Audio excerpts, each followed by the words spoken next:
Chers frères et sœurs en Christ, je vous parle aujourd'hui avec un cœur rempli d'amour et d'espoir, pour partager avec vous le chemin qui mène à la gloire éternelle dans le royaume des cieux.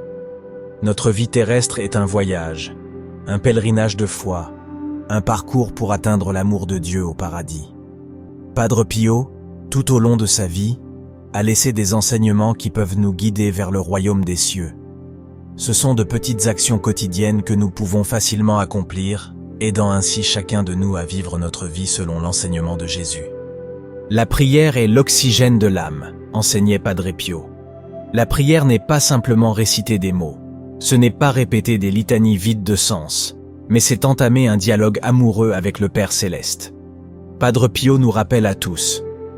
Lorsque nous prions avec foi, nous nous sentons dans un entretien familier et confidentiel avec Dieu, comme si nous étions au ciel. Dieu est tout pour nous, et dans ce tout, nous trouvons notre satisfaction. Mon enfant, aie toujours confiance dans la prière. C'est le meilleur bouclier contre tous les maux de ce monde.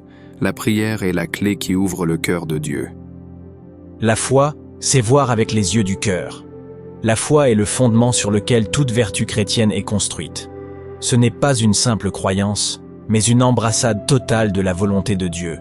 Une confiance inconditionnelle en ses promesses.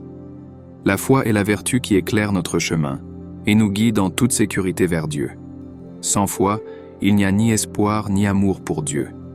Avec la foi, tout devient possible. La foi est le fondement de toutes les vertus, la source de l'amour, de la patience et de la persévérance dans la vie.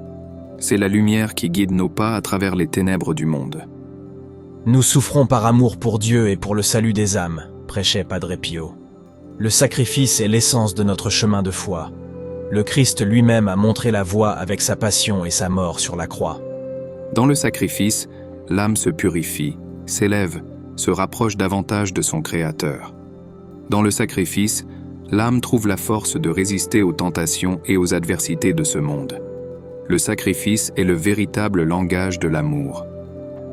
Offrir des sacrifices à Dieu, c'est démontrer concrètement notre amour pour lui, et à travers ces sacrifices, nous participons à son œuvre de salut. La confession est la blanchisserie de l'âme, disait Padre Pio. La confession régulière et sincère est fondamentale. La confession et la pénitence sont les moyens les plus sûrs pour purifier l'âme du péché.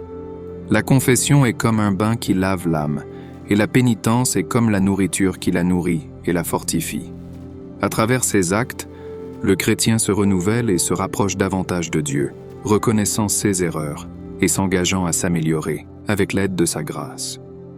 L'amour est le premier mouvement du cœur vers Dieu, disait Padre Pio. L'amour du prochain est le reflet tangible de notre amour pour Dieu.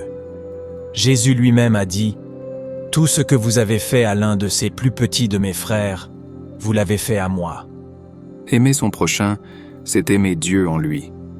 Dans notre prochain, surtout chez les plus nécessiteux et souffrants, nous trouvons le visage du Christ. Celui qui sert son prochain avec amour, sert Dieu lui-même.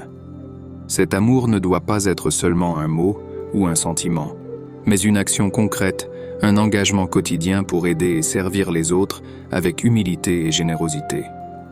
Chers frères et sœurs, le chemin vers le paradis exige de l'engagement et de la dévotion. Ce n'est pas un sentier facile, mais c'est celui qui mène à la vraie joie et à la paix éternelle. Vivons chaque jour dans la grâce de Dieu, en suivant ses enseignements. Prions sans cesse, gardons une foi inébranlable, accueillons le sacrifice, pratiquons la confession et la pénitence, et aimons notre prochain comme nous-mêmes. Le paradis n'est pas seulement une promesse pour l'avenir, mais commence ici et maintenant, dans notre marche avec Dieu. En tant qu'enfants chéris du Père Céleste, nous sommes appelés à refléter sa lumière dans ce monde. Et souvenons-nous toujours des paroles de Padre Pio. Le ciel commence déjà dans cette vie, dès la rencontre avec Jésus dans le sacrement. Faites-nous savoir dans les commentaires ce que vous en pensez, et n'oubliez pas de vous abonner à la chaîne pour ne pas manquer les nouvelles vidéos et rejoindre la communauté de foi et de prière. Que Dieu bénisse nous tous.